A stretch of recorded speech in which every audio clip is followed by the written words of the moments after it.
Alô, amigos, bem-vindos ao Gente que Fala, sempre ao vivo, de meio-dia a 1 pela rádio Trianon, AM 740 São Paulo, Rádio Universal, AM 810 Santos. Estamos transmitindo do estúdio da rádio Trianon através da nossa fanpage, Facebook/programa Gente que Fala. Também AltV, www.altv.com.br e TV Guarulhos. Canal 20 UHF, Canal 3 da NET em Guarulhos, tanto AltV quanto TV Guarulhos, 11h30 da noite. Acesse nosso blog, conheça nossos colunistas e colaboradores, gentequefala.com.br. À sua disposição, o telefone aqui no estúdio da Rádio Trianon, 3289-3580, e o telefone da nossa produção, 5052-5555. Participando desta edição de Gente que Fala, urologista Dr. Maurício Rodrigues Neto. Dr. Maurício, prazer tê-lo aqui. Muito obrigado pelo convite. Espero poder ajudar aqui aos nossos ouvintes a esclarecer suas dúvidas. Também conosco o dermatologista Dr. Enio Ziman. Prazer tê-lo aqui, Dr. Enio. Prazer é meu. Boa tarde a todos. E ainda o cirurgião plástico Dr. Fabiciano Gabas. Dr. Fabiciano, bom tê-lo aqui. Bom dia a todos. Estamos aqui para tentar ajudá-los a esclarecer alguns assuntos importantes do nosso cotidiano, da nossa cirurgia plástica atual. Dr. Maurício Rodrigues Neto, HPV. HPV, de uns tempos para cá, as pessoas começaram a ter mais contato com esta sigla, né? Assusta muita gente e agora parece que está assustando meninos também. É verdade, porque o HPV, que é um vírus, uma família de vírus que tem vários subtipos, ele é responsável por várias doenças. E as principais, e a mais temida, é o câncer, principalmente em mulheres, que é o câncer do colo do útero. Mas para as mulheres adquirirem o vírus, os homens transmitem para as mulheres. Os homens são considerados um reservatório. E no homem ele também pode causar câncer de pênis, câncer de orofaringe e câncer de ânus. Então essa vacinação que vai ser iniciada pelo Ministério da Saúde para os meninos é muito importante porque vai diminuir o reservatório de vírus circulando na população. E isso é importante porque os meninos hoje em dia começam a atividade sexual cada vez mais cedo. Então, pegando a faixa até 13 anos, que é a proposta do Ministério da Saúde, a gente vai conseguir vacinar esses meninos antes que eles tenham a primeira relação sexual, que é quando a vacina é mais eficaz. Doutor Maurício, pelo quadro que o senhor diz, o homem é o portador, né? Ele é o agente, posso dizer assim? Na verdade, o casal seria, né? Mas as meninas, como estão sendo vacinadas já há alguns anos, a gente vai acabar com um reservatório feminino e temos que acabar com o reservatório dos meninos também para evitar a disseminação da doença. A minha pergunta, e quando eu disse, de repente nós passamos a ter contato com esta sigla de HPV, né, com muita intensidade, é recente essa divulgação dessa sigla aqui, HPV. E nas meninas. Aí parecia que o homem não tinha nada a ver com essa história. Ele é portador e ele não tem.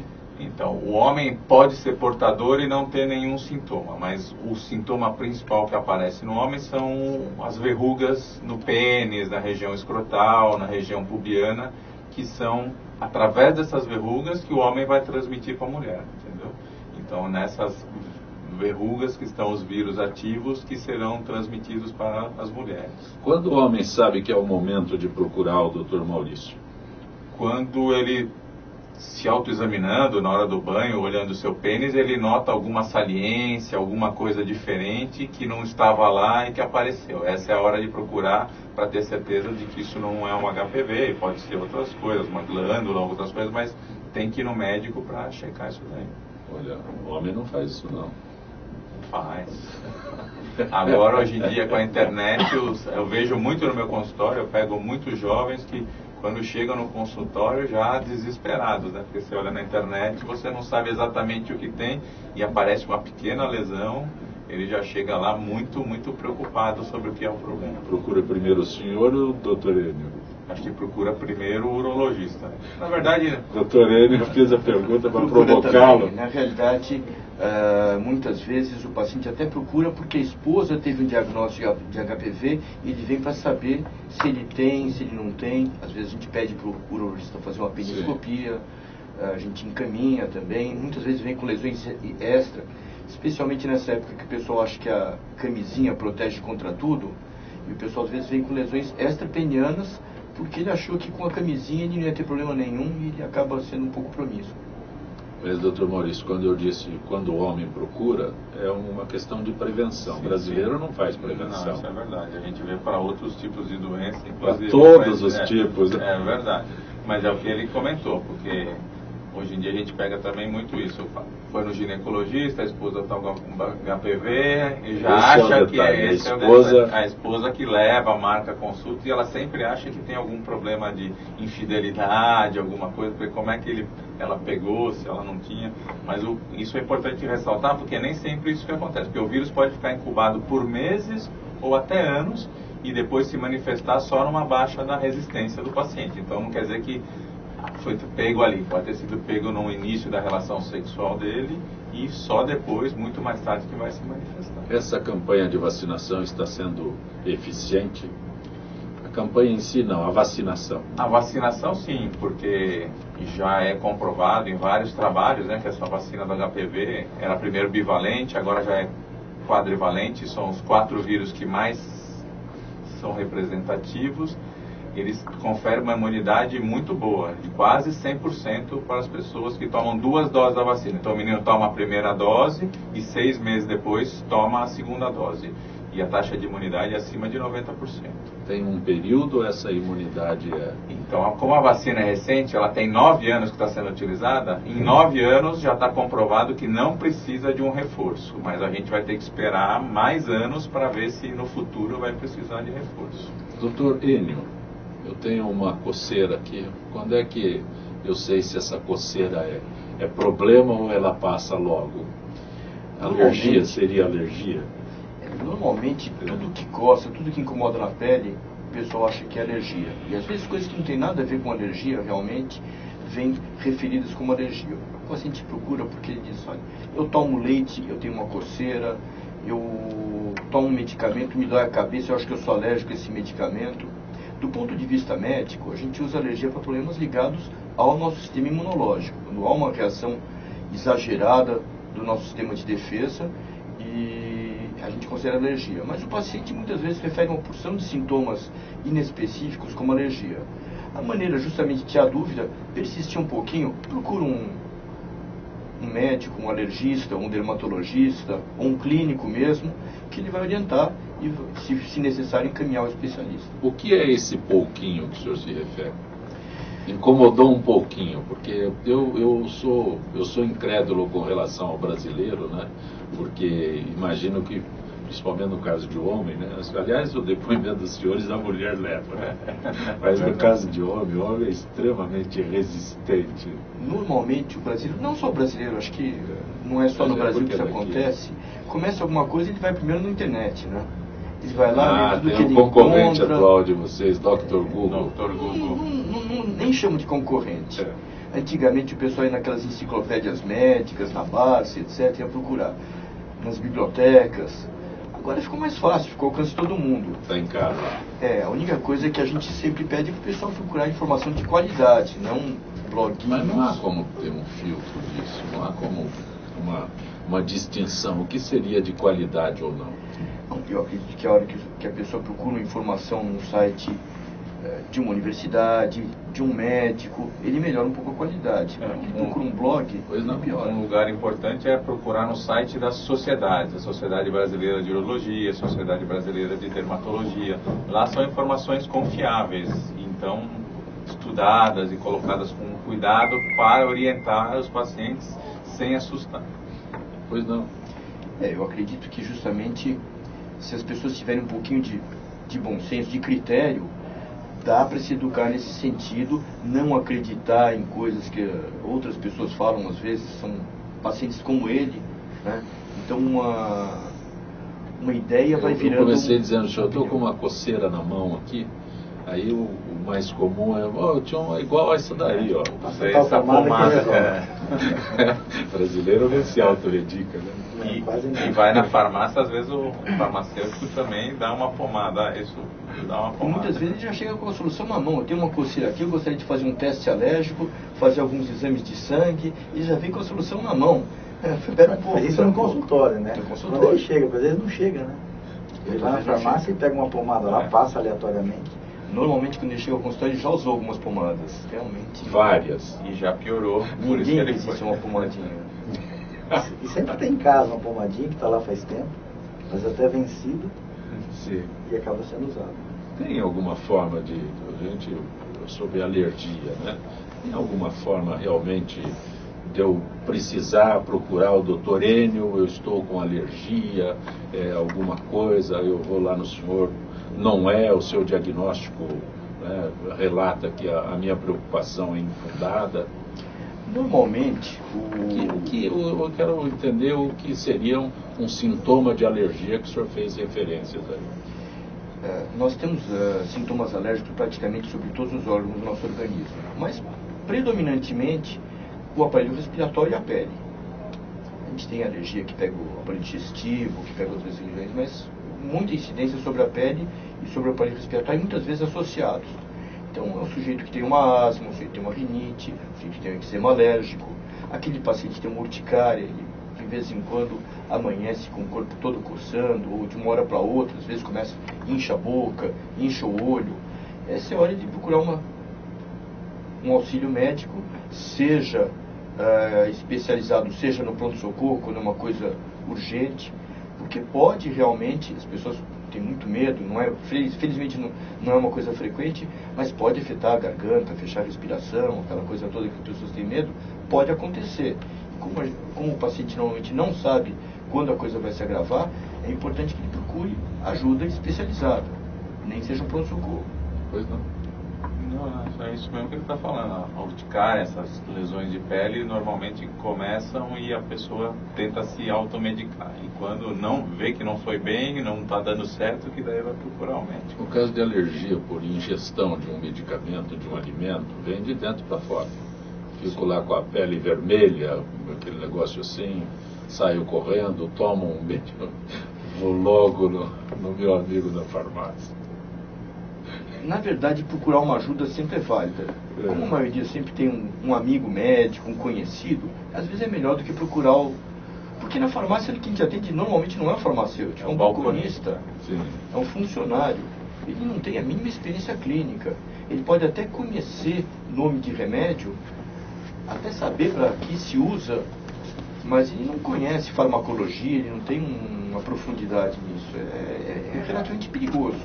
Doutor Fabiciano, esses quadros que a gente descreve aqui estão distantes da sua especialidade? Realmente na cirurgia plástica pouco se vê de quadro alérgico, pouco se vê de HPV, de tendência a câncer, a gente vê muito pouco disso. Quadro alérgico, por vezes, uma outra paciente que fez uma cirurgia e que toma medicamentos que por vezes ela não tinha tomado anteriormente, pode desenvolver uma alergia medicamentosa, mas graças a Deus não é frequente. Quem faz um implante, uma prótese, quem coloca uma prótese no caso de mama, pode sofrer alguma consequência dessa?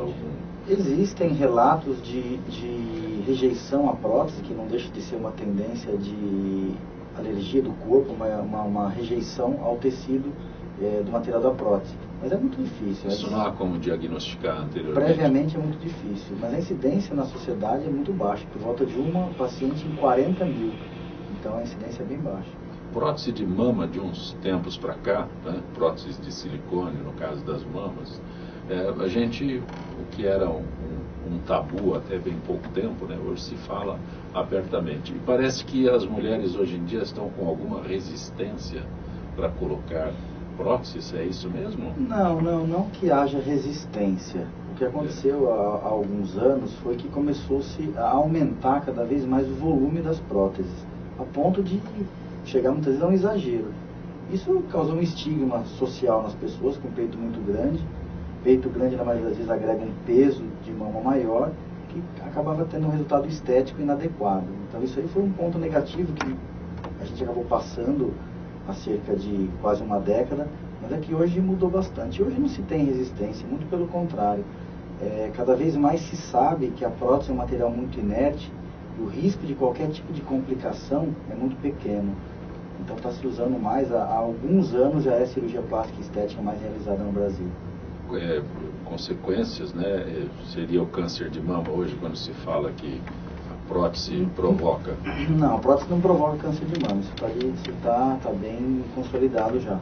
E hoje em dia uma tendência atual muito tendenciosa é que usa-se a prótese mamária para que a gente reduza a incidência estatística de câncer de mama. De que maneira? A gente faz uma troca, retira tecido glandular mamário, principalmente da pessoa que já teve filhos, para reduzir o volume de glândulas que a pessoa tem, e no lugar a gente coloca uma prótese de silicone como forma de compensação desse volume retirado. Isso acaba agregando uma redução do número total de glândula mamária e automaticamente uma redução na incidência estatística desse câncer. Mas aí é uma cirurgia reparatória, isso? Seria esse o termo? Seria uma cirurgia preventiva. Seria uma cirurgia preventiva, porque está prevenindo ou reduzindo uma incidência desse câncer. Sobre essas cirurgias hoje no Brasil. O Brasil é referência hoje. Referência na cirurgia estética. Referência nas cirurgias estéticas hoje, mundial, uma referência mundial. Pode dizer que as mulheres gostam hoje em dia de um cirurgião plástico? O que acontece, na verdade, vamos só vou complementar do câncer pelo seguinte: prótese não causa câncer, tá? Ótimo, então o que está sendo feito é usar prótese como prevenção de câncer, mas ela não causa câncer algum. Em relação a isso, a mulher brasileira gosta de um cirurgião plástico, é o seguinte: o Brasil é um país tropical, assim como o Dr. Enio está aqui, nosso colega dermatologista, onde a pessoa usa roupas mais curtas. E automaticamente ela mostra mais o corpo do que um país europeu, do que um país da América do Norte. Então, mostrando mais o corpo, ela é mais cobrada socialmente. Então, a pessoa tem que estar melhor.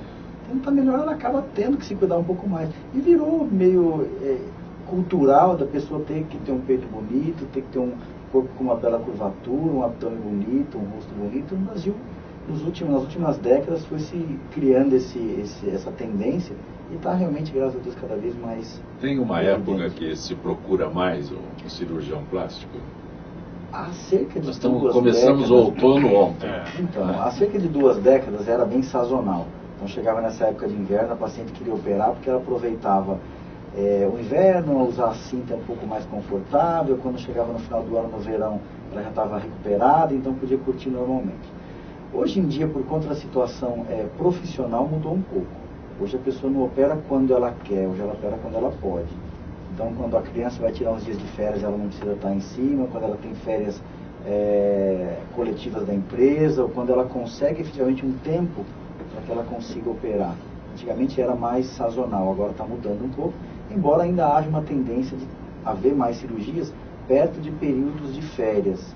Esses períodos são no meio do ano e, por incrível que pareça, no final do ano, no auge do verão. Quer dizer que está começando agora? Agora começa cerca mais um mês e pouco, está começando mais... Mas, doutor Fabiciano, parece o que eu estou colocando aqui, parece um absurdo, né? Mas alguém que tenha feito uma cirurgia estética para o verão, passou o verão, aí chegou lá, doutor Fabiciano, eu não gostei, eu quero mudar. É possível? Não é possível, é possível, mas não é frequente. Porque quem é profissional e tem uma capacidade técnica de fazer um procedimento, ele sabe o que dá mais certo e o que dá menos certo. Qualquer procedimento médico pode ter um certo grau de insucesso ou de insatisfação. Sim. Mas a estatística não é grande, dificilmente a gente encontra no consultório, no pós-operatório, alguém que tenha se queixado ou que o peito ficou muito grande, ou que sobrou gordura numa lipoescultura, ou que o abdômen sobrou pele depois de uma abdominoplastia. Não é frequente. No caso do Dr. Enio, né, é mais... é palpável, né? O caso dele, que é dermatologista, né? Aí vou lá, resolvo ou não resolvo, mas no caso específico do senhor, que está descrevendo um quadro de alguém que tenha feito uma cirurgia, eu estou colocando a pessoa que não ficou satisfeita com uma cirurgia estética, né? Aí eu vou no senhor não aconselha, aí eu vou em outro. o Dr. Fabriciano não me convenceu, eu tenho que... No caso do urologista. Não se trata de não convencer ou não. Eu acho que o senhor não conhece o paciente. Qualquer relacionamento médico-paciente tem que ter uma cumplicidade, isso é bastante importante quando a gente se propõe a tratar alguém. E o conceito de beleza é muito subjetivo. Às vezes a pessoa ela almeja um resultado que a gente, tendo experiência, sabe que ela não vai alcançar. Se você sucumbe à vontade dela e acaba fazendo aquele procedimento que ela quer e aquele resultado acaba não chegando, provavelmente tem uma insatisfação aí. Por quê? Porque o trato de estrutura, as pessoas não são iguais. Assim como no caso do Dr. Enio, convive no dia a dia, tem um homem que tem um pênis maior, um pênis menor, uma pessoa que tem uma pele mais escura ou mais clara, o corpo humano tem diferenças. Tá? O padrão de beleza, ele segue uma tendência, não é uma tendência exata, mas ele segue uma tendência. Então não são todas as pessoas que vão ter um corpo de uma Gisele Bündchen, por exemplo. Por quê? Porque às vezes a estrutura física não nos permite que cheguemos a esse resultado. Mas isso tem que ser muito bem conversado e esclarecido na consulta. Por quê? Para tentar não ter essa insatisfação que você falou. E os homens procuram hoje um cirurgião plástico com mais frequência? Com mais frequência do que já fora, mas nunca vai alcançar a frequência da mulher, porque a gestação acaba judiando demais do corpo da mulher. Então o homem não tem muito, o corpo dele não sofre muito no transcorrer da vida. Então o homem procura mais uma lipo quando ele tem uma barriguinha, um nariz quando ele acha que ele não é esteticamente adequado, um envelhecimento facial, que você pode operar as pálpebras, operar o rosto, ou os rapazes mais novos. Os homens hoje estão mais vaidosos. Orelha de abano, tem muito. Orelha de abano, ou o rapaz mais novo, que quando começa na puberdade, vocês encontram no consultório, começa a crescer a mama do menino, que a gente chama de ginecomastia. Então são algumas indicações, mas ainda menos do que as mulheres. Mas cresceu. Hoje é cerca de 20% a 25% do mercado total. Eu insisto, os homens são mais vaidosos hoje. São mais vaidosos, muitas vezes não é a cirurgia plástica que vai ajudá-los. Talvez vai ser a dieta, talvez vai ser a academia, coisas que... Eu perguntar se eu tenho jeito, nem vou... Tem jeito. Às vezes um carro bonito ajuda também. Sabe, eu aproveito esse momento aqui porque duas coisas que eu acho, né, nós temos que esclarecer cada vez mais as pessoas que ouvem ou gente que fala, e eu acho que tem que provocar prevenção, né? Prevenção, que é o que o brasileiro não sabe o que é, não pratica. Então, os países modernos fazem cada vez mais frequência em todos os âmbitos, né? Não vai chegar, como o senhor disse, o homem uma cirurgia reparadora, não é porque vai corrigir a barriga, né? Tem que fazer uma lipo, alguma coisa assim. Se ele tivesse feito uma prevenção, não chegaria ali. E né? tem muito mais facilidade do que a mulher. O metabolismo dela no corredor da vida cai ou reduz muito mais rapidamente. No caso do Dr. Maurício, se o homem tivesse cuidados maiores, né? Até de higiene, né? Sim, não importante, porque não só uma relação sexual, essas coisas, sempre tem que ensinar, sempre em relação com camisinha, e após sempre fazer higiene, lavar, porque com isso você pode eventualmente tirar alguma coisa que está por ali, então essa higiene é muito importante. E o homem também tem que aprender a procurar espontaneamente, né, o médico para tudo, né, para ver a próstata, para ver o coração, a pressão, porque geralmente ele é incentivado pela mulher, ele fica esperando incentivo, mas isso é uma coisa errada, né? Ele tem que saber que a partir dos 45, 50 anos ele tem que ir ou no urologista ou no clínico e começar a fazer a prevenção de todas as doenças cardíacas, diabetes e tudo que é muito importante. Doutor Enio Instantes disse que o homem hoje em dia, o conceito é de que a camisinha resolve todos os problemas. O senhor disse que não resolve todos os problemas. Não resolve. O que tiver um relacionamento, por exemplo, com uma paciente portadora de HPV e que tem lesões um pouquinho mais distantes da parte interna, ele vai realmente, ele pode se contaminar, ele pode ter, então a gente encontra lesões em região pubiana, em região escrotal, que são regiões que a camisinha não protege. E o grande problema é o seguinte, ela dá uma falsa ideia, então o sujeito encontra um relacionamento casual, uma profissional, uma coisa desse tipo, e ele não se preocupa, ele fala, não, se eu estou usando camisinha, eu não vou pegar AIDS. Mas a gente tem visto a sífilis aumentar, a gente tem visto... Mas esse temor à AIDS também reduziu bastante. Reduziu bastante. E como a gente vê até gravidez com camisinha, ou seja, ela rompe, a gente sabe que não há uma segurança total. Então o grande problema é as pessoas acharem que usando a camisinha resolveram tudo, e não é verdade. Inclusive agora com esses tratamentos que tem, por exemplo, você teve um relacionamento e sem camisinha e pode usar aquela pílula para prevenir a AIDS, as pessoas têm relaxado um pouco nesse cuidado de usar a camisinha, pensando que vou tomar um remédio depois, um antiviral, um antirretroviral por um mês e vou resolver, não vou pegar AIDS. Mas isso é o errado, né? O certo é você usar a camisinha e no caso de um acidente, a camisinha se romper, daí você vai procurar o tratamento aquele imediato para evitar que pegue AIDS. Isso tem aumentado a incidência de HIV. Algo acrescentado? Acrescentar que realmente não só eu como muitos colegas têm visto muito o aumento da sífilis. Fazia tempo que a gente não via sífilis com frequência no consultório e tem aumentado bastante. E muitas vezes, por não estar acostumado a ver, o colega perde o diagnóstico, atrasa o diagnóstico. Esquece de que ela existiu com muita força. Porque a lesão primária, que é no pênis, na região genital, ela é muito rápida. Em 3 semanas ela some. Então, se você, pessoa que teve uma lesão pequena, ela se curou, e daí você vai pegar a sífilis secundária, que já está no Como corpo. É que é isso, doutor? Porque a lesão da sífilis primária, que você pega, é uma úlcera que aparece na região peniana. Um machucadinho. Um machucado, que tem uma base dura e um centro meio amarelado. Mas se você não fizer nada, normalmente ela cicatriza sozinha no período de 3 semanas. E às vezes a pessoa sarei, e a sífilis foi para a circulação sanguínea. E você vai ter a sífilis chamada secundária, e se passar a secundária vai ter a terciária.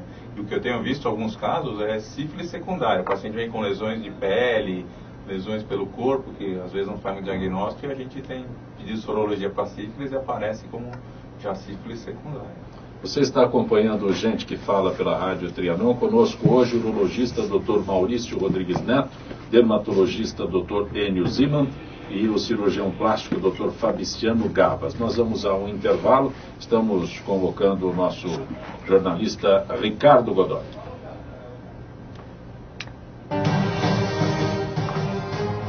E às vezes a lesão é tão pequena que a pessoa não percebe a gente primária da sífilis. Tanto é que tem se incentivado os médicos a pedir, quando vai fazer um exame geral, pedir registração de todos os pacientes, porque a gente fica sobre a importância desse tão precioso líquido, levando em conta que a água é um bem natural que deve ser preservado a qualquer custo.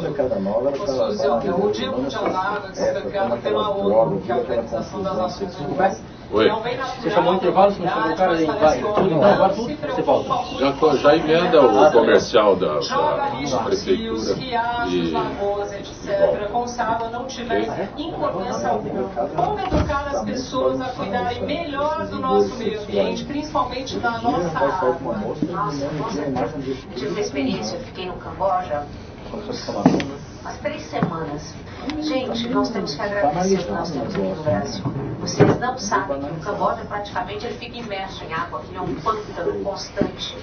E o desespero daquelas pessoas para tomar água é uma coisa impressionante. Isso porque eles já evoluíram muito. Então, aqui no Brasil, se a gente pensar, nós temos assim, no mundo, 7 bilhões de habitantes. Vamos pensar que 2 bilhões não tem água ou não tem água em condição de ser potável. Então nós temos aqui com esses rios maravilhosos que a gente possui uma quantidade de água fantástica e nós temos que ensinar as nossas crianças, os nossos filhos a utilizarem adequadamente. Em São Paulo nós tivemos aquela crise que todo mundo se lembra e foi um grande aprendizado. Eu espero que as pessoas não se esqueçam disso. Todo mundo começou a utilizar a água de uma maneira mais racional.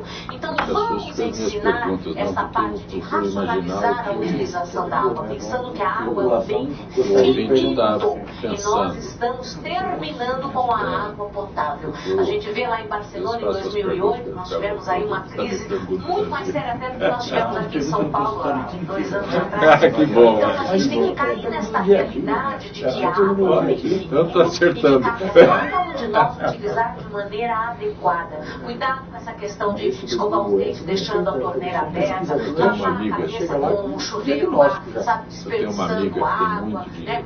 Reutilizar a água que nós usamos para lavar a louça, para lavar enfim, a roupa. Vamos reutilizar, vamos usar a água como sendo um bem finito. Tá? Vamos assistir também documentários a respeito disso. Tem tantos documentários interessantes que mostram como nós temos que utilizar a água de maneira devida. Vamos aproveitar e fazer isso para que as gerações futuras possam ter uma qualidade de vida. É este recado que nós aqui do programa Gente que Fala temos deixado para vocês, os nossos ouvintes, espectadores. Muito obrigada pela atenção.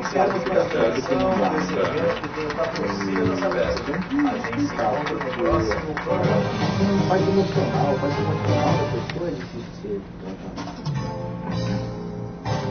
Você está ouvindo Gente que Fala.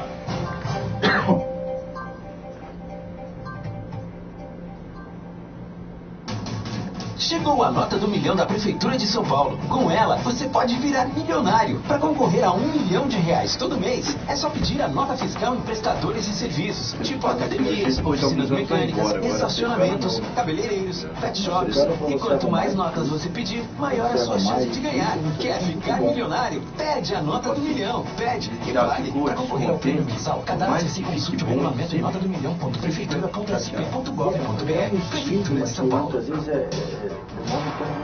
Participe da nossa programação através dos telefones 3289-3580 ou 3253-4845 ou acesse filial.com.br. Fica 6 meses a vida aqui, você não pode ter isso aí também no dia a dia do consultório. Você está ouvindo Gente que Fala.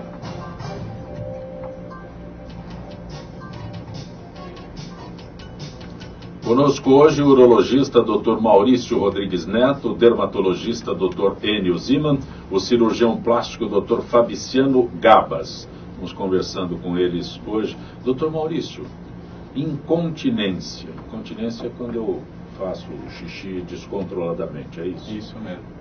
A gente fala, tem uns nomes bonitos, né? Está com incontinência urinária.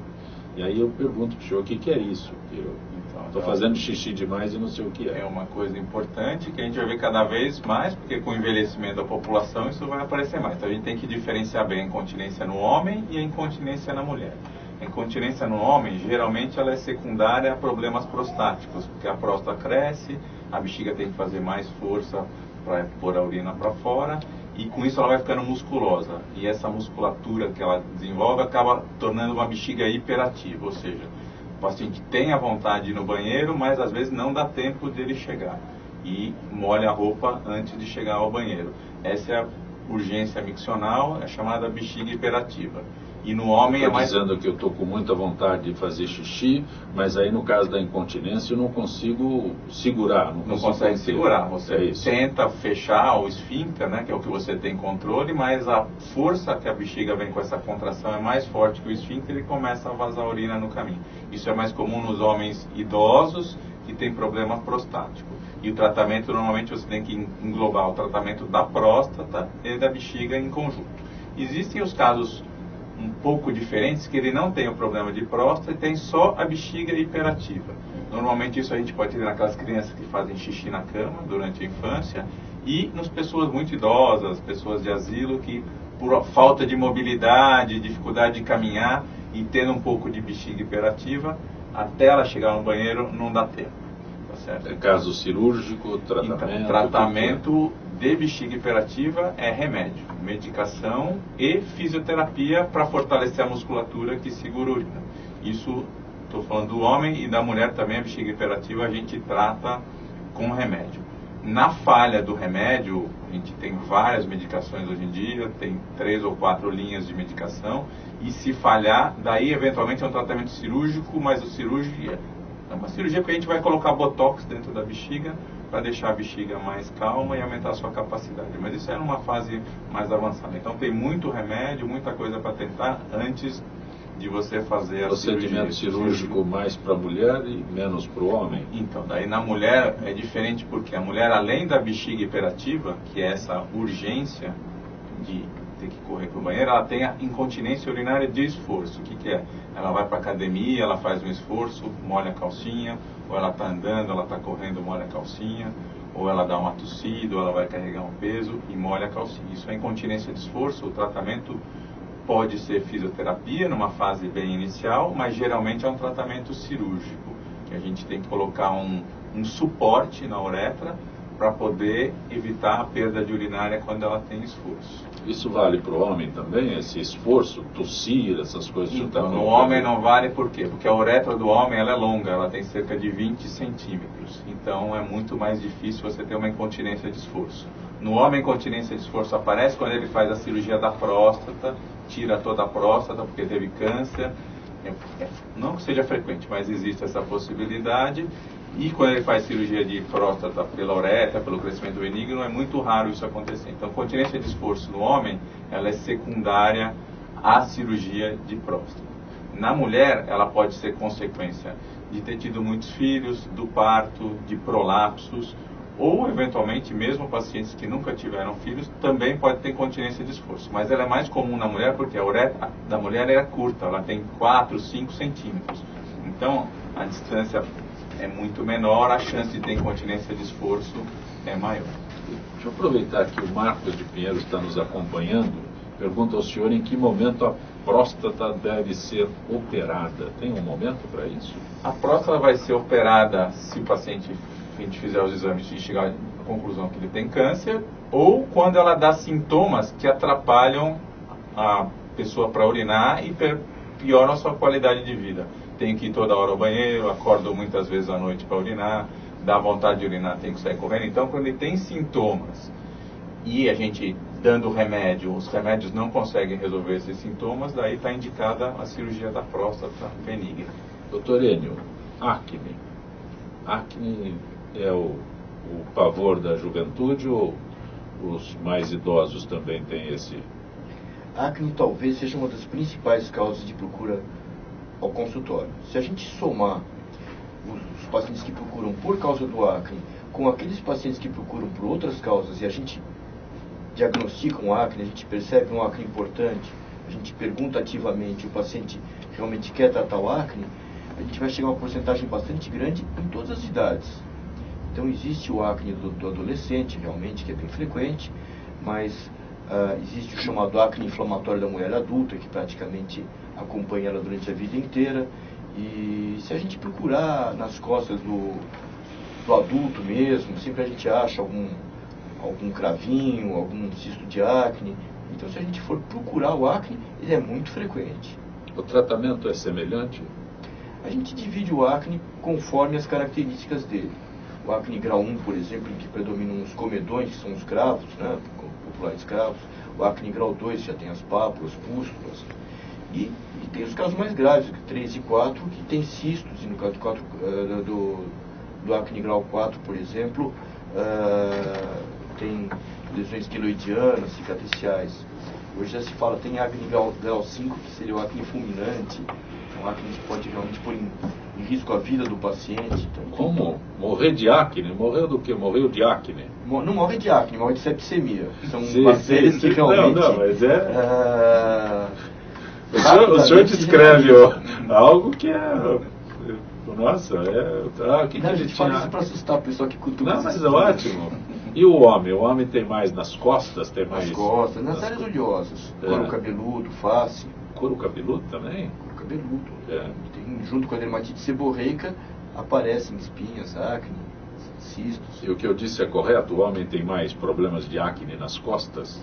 As costas são a extensa. Né? Pela extensão, se a gente for fazer uma quantificação, frequente, mas no rosto incomoda mais. Cadê? Perdi. Aquele problema do rapaz que encosta na cadeira, marca a camisa com bolinha de sangue, isso é terrível. E protetor solar. Protetor solar. Hoje nós temos o conceito do protetor solar, que é um santo remédio para tudo. O protetor solar é algo importante, necessário, as pessoas estão vivendo mais. Tem alguma coisa a ver com relação à acne? Por isso que eu estou dizendo que Eu percebi a ideia e eu ia chegar lá. Justamente, hoje nós temos muitas formulações. Responde a Milena da Moca. Isso. Hoje nós temos muitas formulações. Normalmente, o paciente acaba procurando muito espontaneamente um protetor solar ou por indicação de amigo, e tem alguns protetores que não são adequados para a pele dele. São oleosos, são gordurosos. Nesse ponto, ele pode pegar uma orientação e realmente, se ele não conseguir uma orientação com o dermatologista, ele vai encontrar um monte de esteticista, palpiteiro, etc., que às vezes até dão informações aproveitáveis. Não, tem esse aqui que é bom, que é oil control, é oil free, em gel. E normalmente o pessoal até consegue orientar, é muito melhor do que o nada. A Milena quer saber se eles são confiáveis. Essa é a pergunta, se esses protetores são confiáveis. Eu posso dizer que existem produtos confiáveis no mercado. Sim. Não posso dizer que todos sejam, diria que hoje toda maquiagem tem filtro solar, todo hidratante, tem muito hidratante que já vem com filtro solar, creme para mãos com filtro solar. Então nem tudo que se afirma é eficiente para a prevenção de câncer de pele, para a prevenção de envelhecimento. Outra coisa importante quando a gente fala de filtro solar é que o filtro solar está sendo um pouquinho incriminado pelo aumento da incidência de problemas de vitamina D. O filtro solar não consegue evitar nem 100% câncer de pele, nem provocar essa epidemia de vitamina D. Eu tenho certeza que se todas as pessoas parassem de usar filtro solar, continuaria havendo problema de vitamina D. Então isso tem que ser tratado como problema de vitamina D e não abandonar o filtro solar por causa disso. Tem várias pessoas que nos acompanham pelo Facebook. A Flávia Carvalho. A Flávia é do Rio de Janeiro, está lá em Campo Grande acompanhando o Gente que Fala. Acompanha e divulga o Gente que Fala. E a Sinira Melhorança está nos acompanhando nos Estados Unidos. Tem também Lia Mesquita Ziman, Lívia e Agnes Ziman. A família toda está nos acompanhando. É bom que o pessoal conseguiu acompanhar. Muito bom. E o Roberto Costa que nos ouve também. A Flávia pergunta ao Dr. Gabas, por que tantas mulheres morrem na lipoaspiração, Dr. Fabiciano? Como toda cirurgia, a lipoaspiração é um procedimento cirúrgico e tem que ser tratado como tal. Infelizmente, houve nos últimos anos uma banalização da lipoescultura, da lipoaspiração. Então todo mundo se via na condição e na habilidade de fazer uma lipoaspiração. Muitas vezes, mesmo sem ser especialista naquela área, arriscava fazer. Quando você faz uma lipoaspiração seguindo critérios de segurança, o primeiro deles é operar paciente saudável, paciente que tem exames pré-operatórios corretos, depois operar no hospital com estrutura, com adequações corretas, sendo operado por pessoas que têm estudo, treinamento, um título de especialista na área, o risco e a incidência de complicações cai demais. Tá? Infelizmente... Mas nada é infalível, né? Nada é infalível. Seguindo as regras básicas, você com certeza vai ter uma segurança maior. Mas infalível não, assim como não é operar uma vesícula... Ele falou da acne, pode morrer de acne. Ele falar do risco de vida com infecções que a acne provoca no sangue, levando a septicemia, a lipoaspiração também. Mas sendo feita de maneira criteriosa, não vejo uma incidência maior de riscos na lipoaspiração frente a qualquer cirurgia planejada, ou seja, cirurgia em pacientes que gozam de boa saúde. Dr. Maurício Jaime do Jardim Bonfilioli, em que medida a reposição hormonal pode reduzir os riscos de câncer de próstata e obstrução urinária? Esse é um tema recente que foi levantado, porque a gente sabe que quem tem câncer de próstata não pode repor hormônio, porque a testosterona alimenta as células do câncer de próstata. Então, o que tem se estudado atualmente é que um paciente que fez uma prostatectomia radical, depois de alguns anos de acompanhamento, a gente tem certeza que ele está curado, estão sendo feitos estudos e estão sendo feita reposição hormonal com testosterona desde que o paciente precise, ou seja, não é repor testosterona como tem sido feito por aí. O que é esse termo radical que o senhor falou nessa... É quando você tira a próstata por causa de prostatectomia radical. Eu nem me arrisquei. Prostatectomia radical é a retirada da próstata porque o paciente tem câncer de próstata. Nesses casos, a gente tem que ter segurança que o câncer não voltou, e se o paciente tiver uma baixa do hormônio na circulação sanguínea, que é dosado no sangue, daí você pode fazer uma reposição hormonal. E os estudos têm mostrado que pacientes que têm testosterona baixa, eles têm não que tenham a tendência a ter mais câncer, mas quando o câncer aparece, normalmente ele é mais grave e é mais difícil de ser tratado. Então, o que a gente recomenda é que quando o paciente... como é que aparece que a gente sabe que o paciente tem déficit de testosterona? As queixas são de perda de libido, perda de disposição, alteração do humor, às vezes tem sudorese noturna, sua muito à noite. Quando tem esses sintomas, vai no clínico ou no urologista procurar e vai fazer a dosagem da testosterona. Se a testosterona está baixa, a gente se certifica de que ele não tem câncer de próstata através de PSA, toque retal, e a gente começa uma reposição hormonal para esse paciente. O toque, o exame de PSA substitui o toque? Não substitui o toque, ele se associa ao toque, porque eu diria que a gente tem até 20% dos pacientes que têm PSA normal e no toque pode ter um nódulo e nesse nódulo ter tumor. Dr. Fabiciano Gabas. Dr. Gabas, o termo operação plástica radical aparece aqui na pergunta da Luciana da Bela Vista. Plástica radical pode se tornar obrigatório acompanhamento psiquiátrico de quem foi operado? E o que me responde, o que é uma cirurgia plástica radical? Não conheço a definição de plástica radical. Talvez seja mamoplastia radical ou não sei, a pergunta é uma operação plástica radical. Talvez a mastectomia. Seja o termo mastectomia radical, que seria a retirada completa das mamas, tá, da mulher, muitas vezes por câncer. Houve uma tendência há alguns anos de fazer a mastectomia naquelas pacientes que tinham um estudo genético positivo com uma tendência a câncer. Então muitas pacientes acabavam optando por fazer essa mastectomia, mas com uma correção imediata ou com uma reconstrução imediata das mamas com prótese de silicone. Vejo que uma vez tendo resolvido o problema anatômico e estético da pessoa, um acompanhamento psicológico não seja essencial.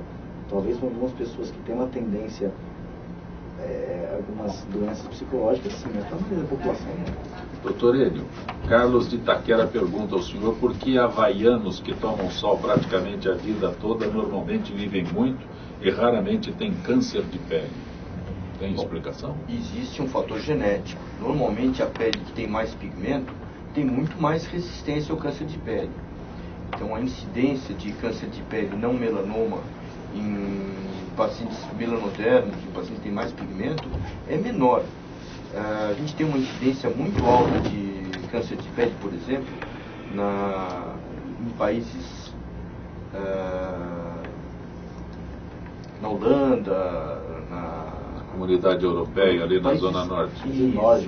São muito claros e eles subestimam o sol, porque faz frio, então eles ficam, por exemplo, jogando golfe horas, achando que o sol não tem problema nenhum, que estão com boné tão protegidos, ou às vezes até que o filtro solar deles é suficiente, e por eles terem uma pele muito clara, eles acabam desenvolvendo, inclusive bastante também, eles acabam desenvolvendo queratoses solares que podem levar ao câncer de pele. Quando o senhor fala em protetor solar, tem um tempo para se usar o protetor solar? Por quanto tempo eu estou protegido? Faço o protetor solar, vou para a praia, o que é uma situação comum para nós brasileiros. A resposta correta é depende. Porque se a gente pedir para todo mundo usar diariamente filtro solar e repassar cada 2 horas, a gente vai ter um índice pequeno de adesão. E aplicar de manhã o filtro solar já melhorou muito a vida daquela pessoa. Para quem não fazia nada, já melhorou muito. Se ela puder se proteger, vamos dizer, mais tarde, na hora do almoço, ela for sair, for tomar sol, puder repetir, excelente. Agora, num ambiente de praia, de exposição, de trabalho no campo, de trabalho exposto ao sol, pode ser necessário realmente replicar o protetor a cada 2 horas, independente do fator de proteção. Porque o conceito nosso é que eu só uso protetor solar quando eu vou na praia. E é um conceito totalmente superado, e quem levou, eu acho, primeiramente a ideia de que não é necessário só na praia, que é necessário no dia a dia, é o pessoal que vende produto cosmético mesmo. Eles vendem protetores solares e colocam... A situação que eu descrevo para o senhor é uma realidade entre a gente. Só usa o protetor solar se for na praia. É verdade. E muitas vezes aquele produto que aparece na propaganda com, olha, vamos para a praia, aquele que estimula o bronzeamento, seria um produto normalmente não adequado à pele daquele paciente. Dr. Fabiciano Gabas. Dr. Gabas, a mulher pode fazer cirurgia plástica depois da gravidez? Uma frequência muito grande pode, sim. Geralmente o preconizado, o indicado, claro que depois dela ter estabilizado principalmente o peso, cerca de 6 meses após a gestação, após o parto. É quando ela pode fazer as correções que forem necessárias. Quanto tempo após o parto? 6 meses. 6 meses. No parto, ela equilibrou o peso, voltou próximo ao peso coerente para a estrutura dela. 6 meses após, ela pode operar. Você está conosco no Gente que Fala. Vamos convocar novamente o jornalista Ricardo Godoy.